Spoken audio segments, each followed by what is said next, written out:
Hello, small, furry creature. How do you do?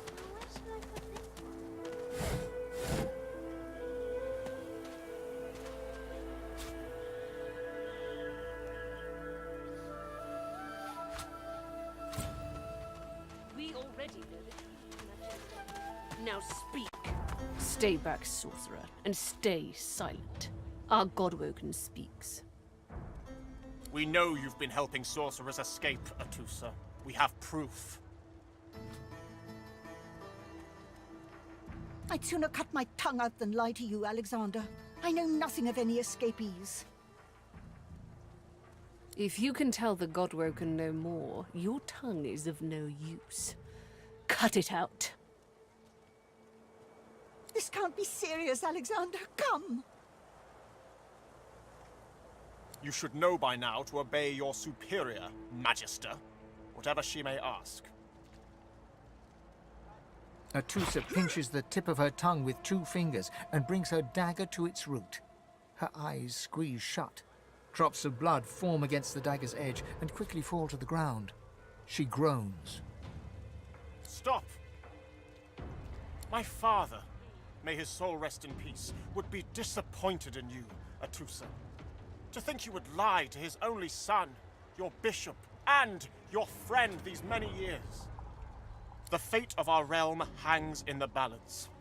If you will not help us save it, then you will help the Void destroy it. Dallas?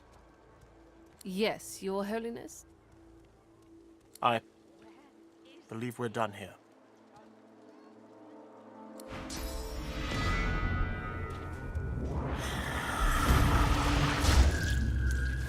What a waste. Come, we'll be needed elsewhere. The lizard magister, or what's left of her, lies in a puddle of gore. She was a lizard, yet a magister. No matter her reasons, her penalty was fair.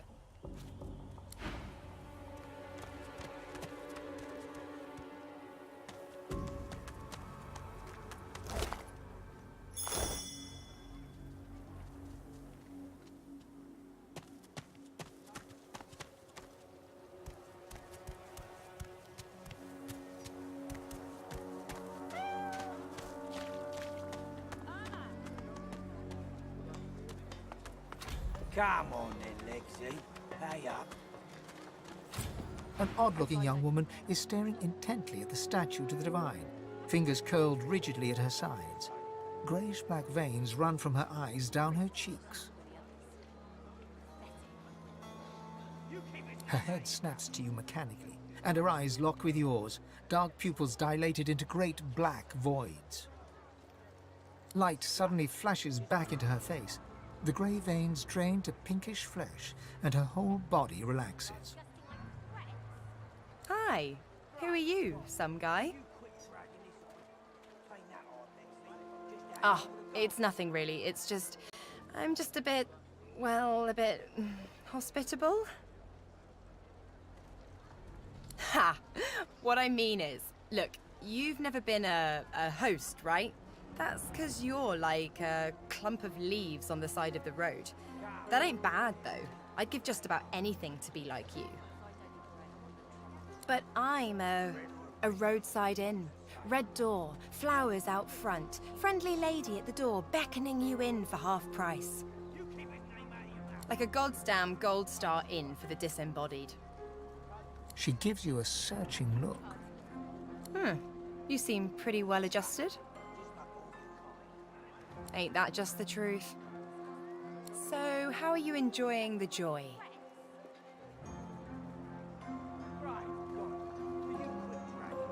So true. And you can stay as long as your heart desires, free of charge. So, you want to check this place out together? Strength in numbers and all that. It does, right? Before we head out, I've got more than a few tricks up my sleeve, so you'll have to pick which one I'll pull out if... when push comes to shove.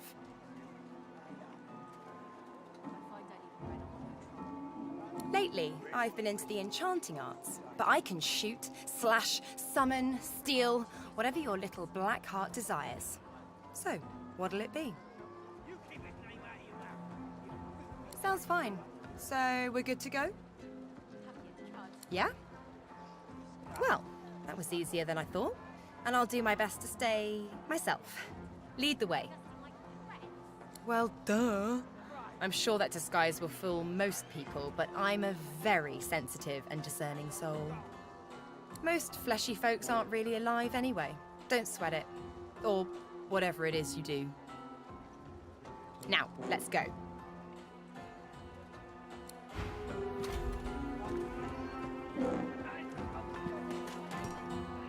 This is not your business, Long Pig.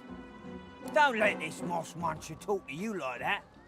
Especially a cheapskate like this one. Griff already knows she don't like to pay her fair share. An intense-looking man steps between the thug and the elf and rolls up his sleeves, revealing well-muscled and heavily scarred arms. Just stand aside, won't you, mate? This is no business of yours. Lone wolves decide their own business. The thug freezes in fear for a moment, before shuffling back to the protection of his crony. Pay up, elf. No one shorts Griff. Especially not one of you. You two ought to be thanking your lucky gods it's us, and not the Magisters enforcing round here. Now come on, elf. If you make me say it again, there's gonna be trouble. And neither will I. We got a system. And it looks like you don't want to fit in.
Follow me, before more of them trouble us.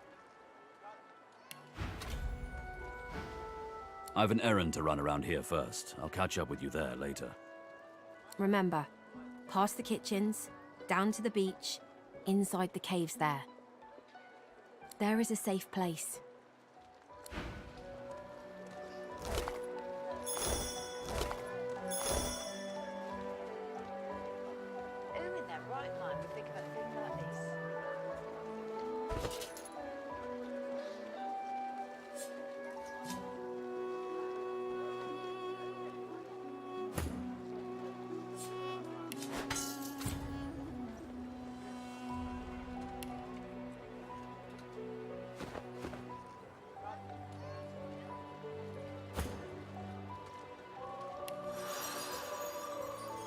The man rolls his sleeves back down and casually wipes some blood from his cheek. He nods at you, the shadow of a smile on his lips. Good work there. Good work. I can tell you've got chops. He stretches out one rough hand to shake yours. Suit yourself. Probably wise, given the rashes you can pick up around this place. Good to meet you regardless, lad. Say, you don't look all that busy. I could use someone to watch my back, and it looks like you could use someone to watch yours. I've just got a small errand to run. And then I'll be looking to get the hell out of here, while I've still got a neck to collar. How about we stick together until we get out of this place? The usual way. Haphazard, terrifying, and drenched in blood. Haven't quite worked out the details yet, but I'll wager it'll be no worse than what'll happen if we stay put. 2 heads are better than 1, and when push comes to shove, 4 fists are better than 2, right? He grins, sharp teeth glittering in the midday sun. So, before we hit the road, it's best if we decide battle strategies up front. Should keep more of our blood in. Survival's my main priority. I'll use every trick in the book to keep us alive. But if a wayfarer's not what you're after, I've got other skills. What do you need? Can do. Onwards. He scans the horizon for threats with one green eye, then nods back at you. Right you are. Lead the way.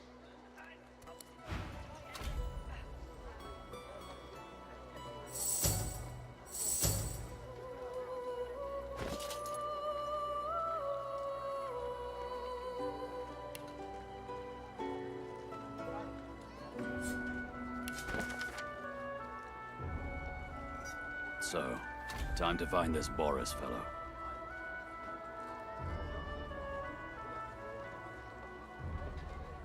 Ah, you've read my contract. What does that look in your eye mean?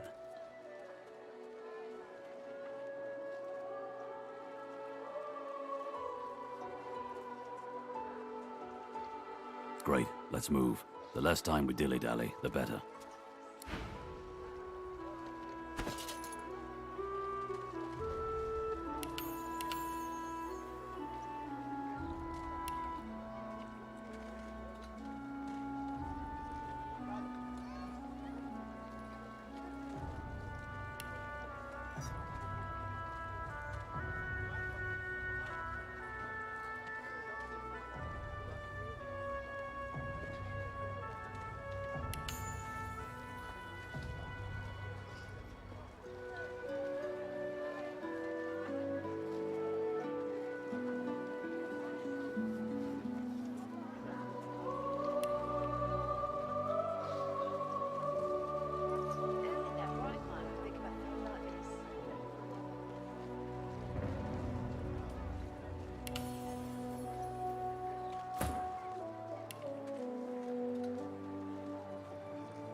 is Fort Joy? Please, What a delivery. disaster. Surely you'll have one. Please. Scram, snake face.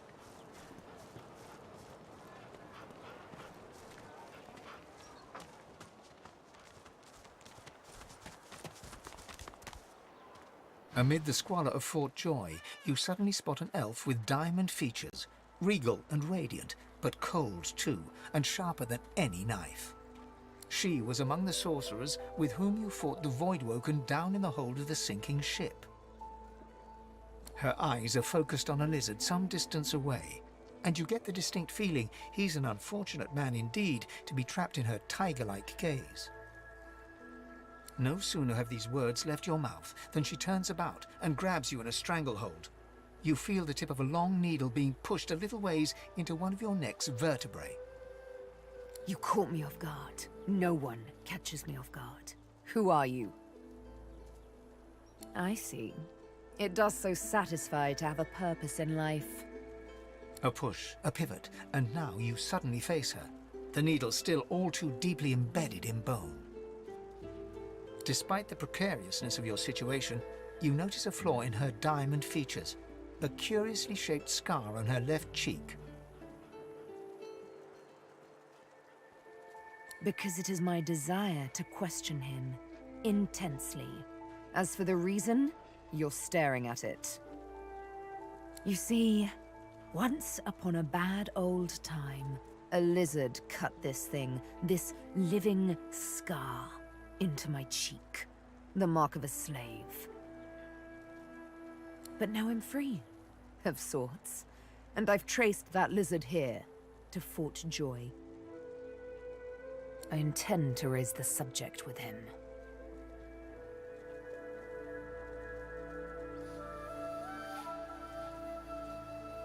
She drives the needle in deeper and whispers. In truth, it does not matter in the least who you really are. You saw me mark my prey. You could warn him, save him, or kill him before I get my chance.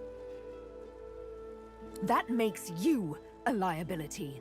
That makes you needle feed. A bright sparkle of laughter follows your proposal. Ha! How amusing. I admit I had not seen that twist coming. I was certain the pitiful begging was about to begin. Make your case and do it quickly. Why should I join you? Escape? How you do tickle me. Most of the misguided deers around here would argue such a thing is impossible. Well played. Oh, little needle mine, what should I do? Push or pull? The agony of choice. You know what? Today is a rather fine day. Sunshine and an easy breeze. Yes, I'll let you live. I'll even agree to travel with you, provided we talk to that lizard I mentioned. I'm not quite sure the weather will save him. With a casual flick of the wrist, she withdraws the needle from your neck and smiles, as if she just invited you to sit down for tea.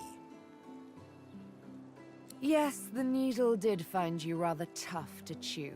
Nothing it can't handle, though, nor finish. This may strike you as, rather eccentric, but the thought of traveling with one such as yourself quite enthuses me. She tilts her head ever so slightly and looks at you almost mockingly.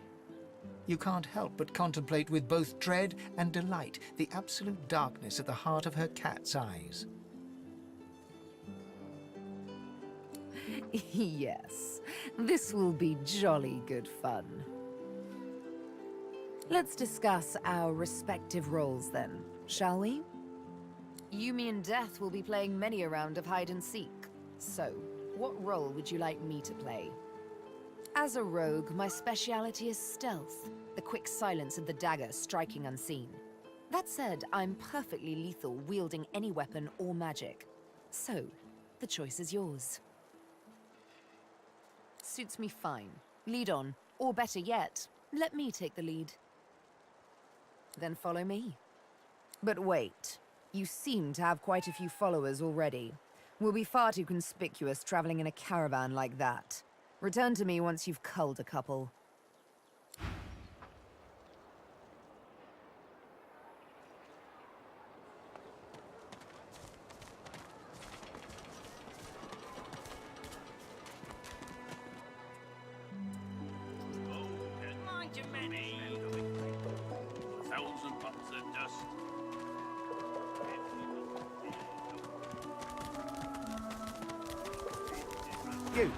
You there. You've just arrived, isn't that right? Are you quite... It's just... I've a proposition. Something very worth knowing. But it's hardly a group affair. I only need one. In that case, listen up. You must think me mad to approach a stranger, but this camp is full of cowards and I'm running out of time. Fast. Too fast. Way too fast. I've been here a long time. Longer than anyone else. People get taken sometimes. Some folks say they get cured.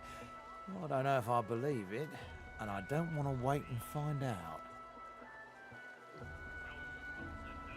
I have a way out of here. It won't be easy, and I need a partner. Just one.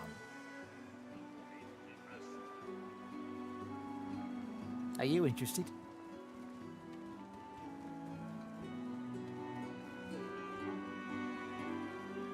Attaboy. Who wouldn't? Finally someone with a little sense around here. The plan's simple, completely foolproof. I have a spell that I can use to teleport you right out of here. I can't use it on myself, but with your help, we can both get out of here.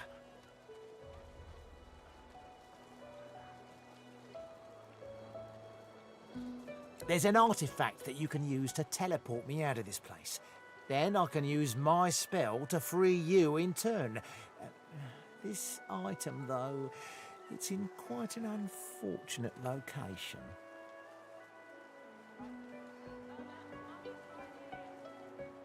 It's found its way into a nest of crocodilians on a secluded beach nearby.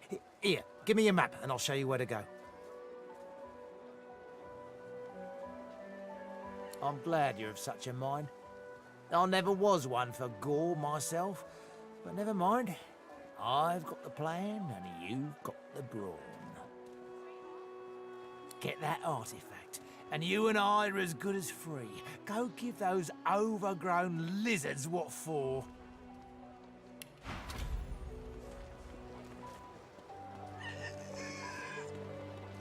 Mummy's right here. Where are you?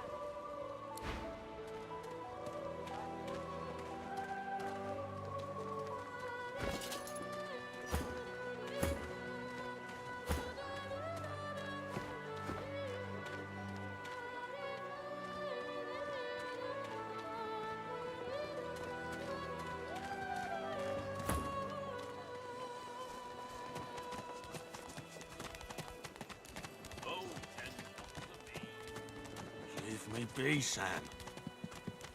I only mean that if you think about it logically, she's much better off. Please, excuse us. You're talking to me, not him, Sam. Oh, for the love of Lucian, Balladeer. You're acting like a madman. Say it again. What you said about my wife. Go on.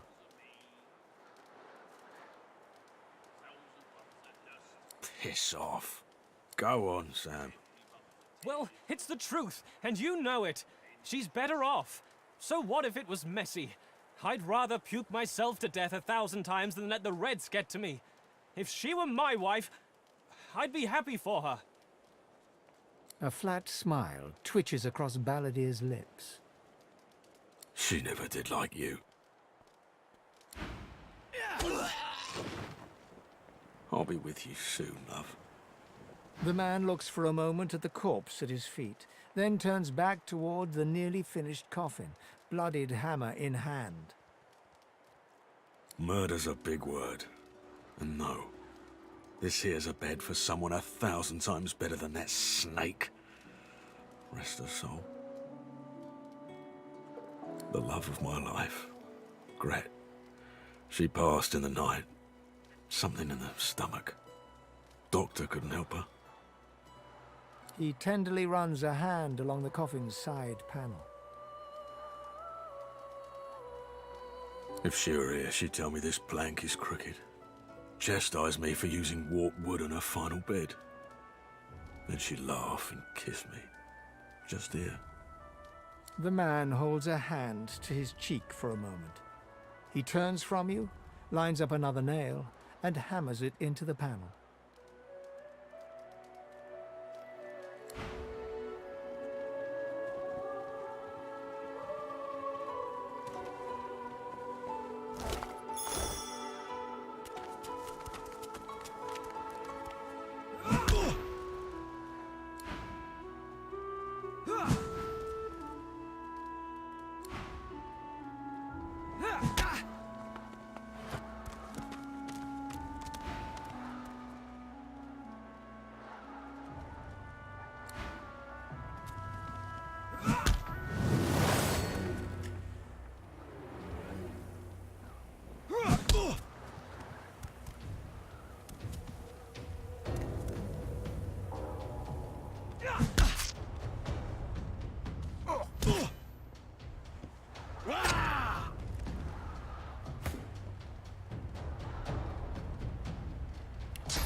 I'm meeting someone here. That someone ain't you.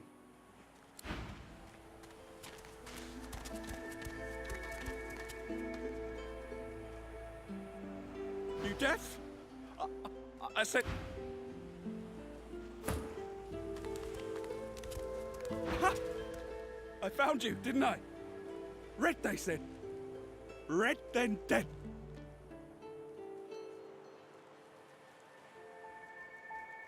Not an attempt, mate.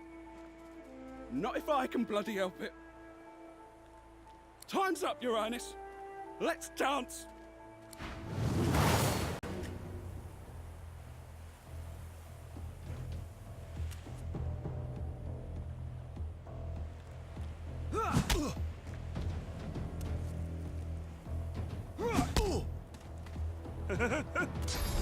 It's stabbing time.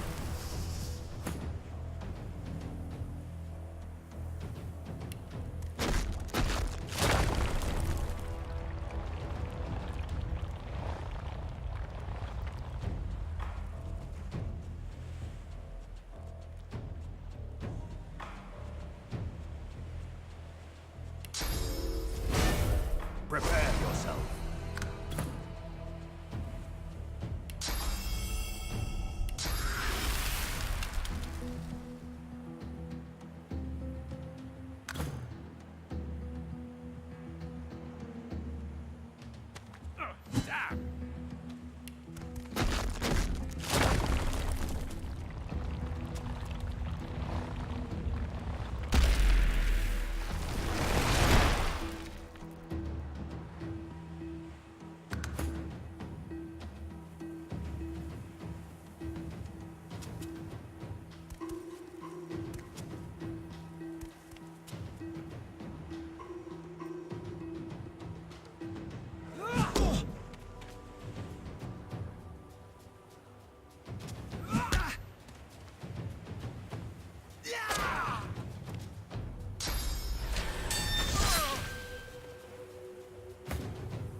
damned nuisance these assassins are.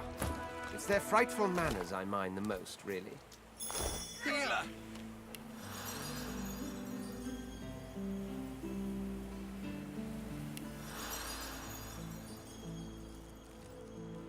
Well, that was rather fun, wasn't it? I do find it ever so invigorating to cut a cutthroat's throat. Oh, one gets used to this kind of thing so quickly. This is hardly the first time someone's filled some poor fool's purse and bid him kill the prince. I'll tell you what, though. Whomever wants me out of the picture will have to do a lot better if they seek to get the better of me. All those bumblers they've sent so far mark a mere insult to my swordsmanship.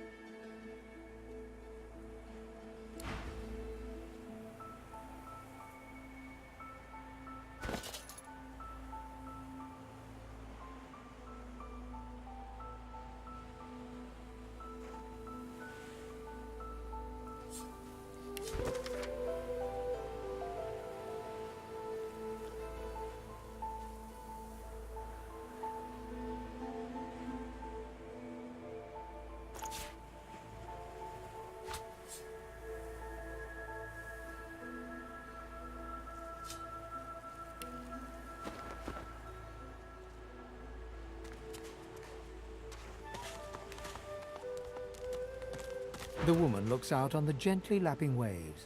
She seems totally at peace, but as you approach, she turns to you with a cheerful smile. Haven't seen you around here before. New?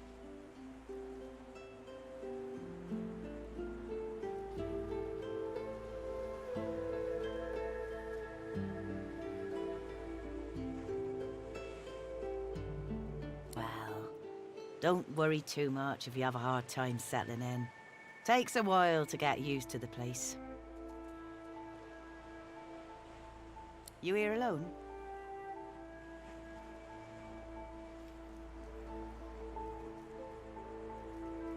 She gives you a long look.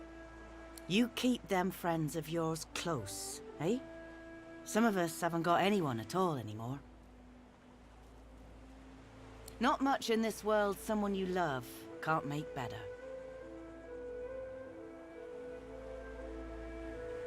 It's nothing. If I haven't learnt that by now, I haven't learnt anything at all. Used to be I had a family. A husband and a little boy. We were healers. Source was in our blood. Then they brought us here. I couldn't stop them from taking my boys from me when they did. Reckon they were cured. Maybe even released. Don't know why the Reds didn't take me too. Now I'm just waiting for him to call my name. Waiting and remembering. Her eyes sparkle. Kind of you to ask. Stefan, he was my little one. Smart as a whip and no less wicked. And my husband, he was called Felix. He was an expert healer. Could fix a broken bone in a short minute. She talks for some time about birthdays, about Felix's prickly beard, about the skunk Stefan once dragged home for a pet. Joy radiates from her as she remembers. She places a warm hand on your shoulder. What a gift to think of them. I'd like to give something to you too. A family recipe. One of Felix's best. He'd be happy to know it went to such a warm soul. Take care of yourself. You hear? You're a sweet one.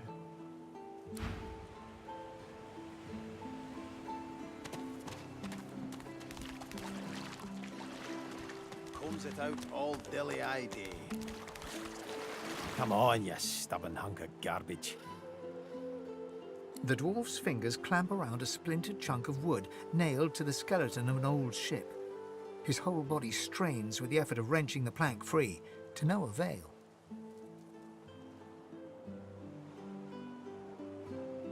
Ah! Wouldn't you like to know? The dwarf spits into each of his calloused palms and rubs them together before placing them both back on the plank and pulling.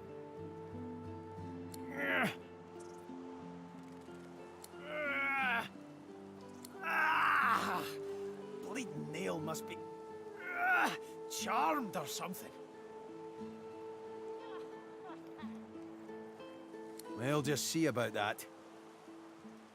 He grabs hold of the plank and hefts his great bulk backward. The rusted nail pops loose, and the dwarf stands back, smiling proudly, his prize in his hands. The plank promptly crumbles to pieces.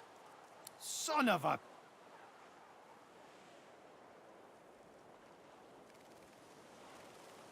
Aye, and nothing all but worthless either.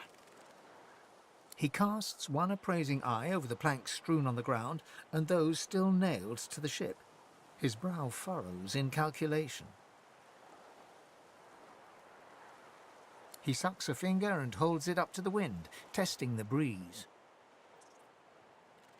Winds like these, she would have capsized before she reached the break. Well, on to plan B. He gives you a wry look, as though deciding whether to trust you. Aye, was planning to build me a raft and paddle off. I've got business north of here, in a town called Driftwood. Far be it from me to miss an appointment. Why don't we make a deal then? You help me get out of this place, and I'll do the same for you. That's the spirit. He lifts an invisible cap and bows with the grace of a courtier. Pleased to make your acquaintance. The name's... well, the name's dead and buried. What matters is what they call me. Beast. May have been cast out, but you can bet your last heel of breed she wishes she hadn't have. I've taken my revenge 1,000-fold on that tyrant's fleet. I'll tell you when you're older. Anyhow, we're a team now, so the me is not half as important as the us. Let's get down to brass tacks. Fighting, I mean. I've been up and down the realm so often it'd make your cabbage spin, and I've picked up a few tricks along the way. Truth be told, I've grown fond of crushing and casting. A battle mage, if you like. But there's not so important as team dynamics. So what'll it be? Then it's settled. Capital. Aye. But it seems you've no room for old Beast in your clan now. You come find me when a spot opens up, and take it from me. You'll want to find a place for me at your side.